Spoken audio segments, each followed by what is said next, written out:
Bonsoir tout le monde. Aujourd'hui, voilà, vu que tout le temps je suis confronté à ce petit problème, on va dire quoi, les gens viennent autour de moi me demander des exercices concernant le tableau périodique ainsi que la répartition de chaque atome à l'intérieur du tableau périodique. Voilà pourquoi j'ai fait un bref résumé pour comprendre certaines choses. C'est comment déterminer la position relative d'un atome dans le tableau périodique. Et j'ai moi-même, par le biais de mes études, j'ai essayé de voilà, mettre en place une méthodologie qui va par exemple permettre de trouver facilement la position d'un atome dans le tableau périodique. Dans un premier temps, il faut d'abord savoir représenter la structure électronique de l'atome. Et qu'est-ce qu'on appelle la structure électronique d'un atome? La structure électronique d'un atome, c'est donc la répartition de ces électrons dans les différents niveaux d'énergie, bien les couches. Dans un second temps, il faut connaître si l'atome appartient à quel bloc, le bloc S, le bloc P ou bien le bloc D. On sait que dans le tableau périodique, les éléments sont donc classés au niveau de la colonne par famille et au niveau des lignes, ils évoluent par le numéro Z croissant. Donc la position, c'est la place. La position, c'est la colonne. Lorsqu'on dit déterminer la position relative de l'atome dans le tableau périodique, c'est donc ça t'amène à penser, ça t'amène automatiquement à déterminer donc sa place ainsi que ça. Donc ça t'amène automatiquement à déterminer sa place ainsi que sa colonne. Donc ça représente le numéro de la couche externe la plus élevée. Lorsqu'on va faire la représentation, lorsqu'on va faire par exemple la structure électronique, lorsqu'on va constater qu'il y a le numéro de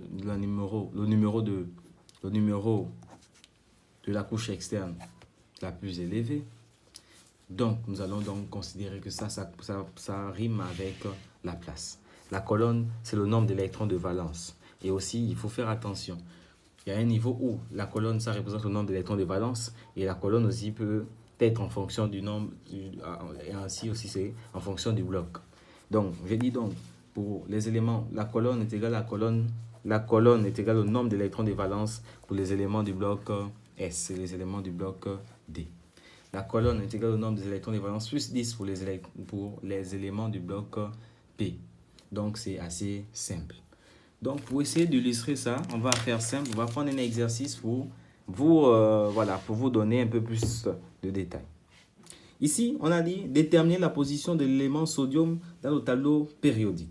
L'élément sodium Z égale à 11. Qu'est-ce qu'il faut faire dans un premier temps? Déterminer la structure électronique. C'est un NS2, 2S2, 2P6, 3S1. D'accord? Donc, le nombre quantique principal maximal C3, on va dire alors que l'élément sodium appartient à la troisième ligne. Soit un atome, soit à un atome, par exemple, le numéro atomique Z, sa position est donnée par Z égale, Z c'est quoi? Donc L c'est la ligne et C c'est la colonne. Ou normalement L, où L c'est la ligne et C c'est la colonne.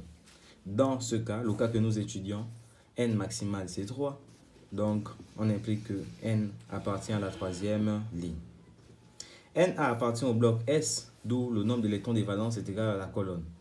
Or, on sait qu'il y a une méthode simple pour déterminer le nombre d'électrons de valence. Il faut d'abord, on dit que dans le tableau périodique aussi, on peut donc donner la structure électronique de la manière gaz rare. C'est la structure du gaz rare.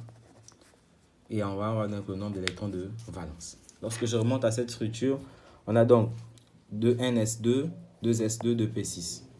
On a donc ici 2 plus 2, ça fait 4. 4 plus 6, ça fait 10.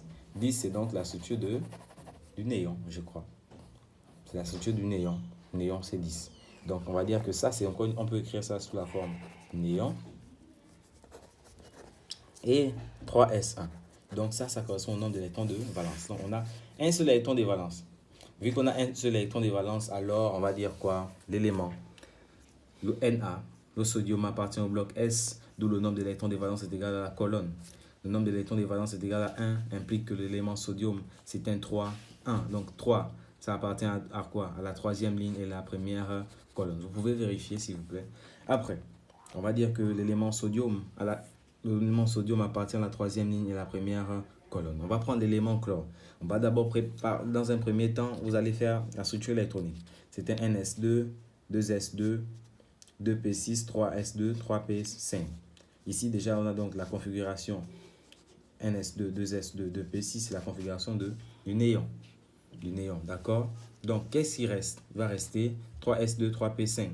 Donc, l'élément chlore appartient au bloc P. On a dit quoi?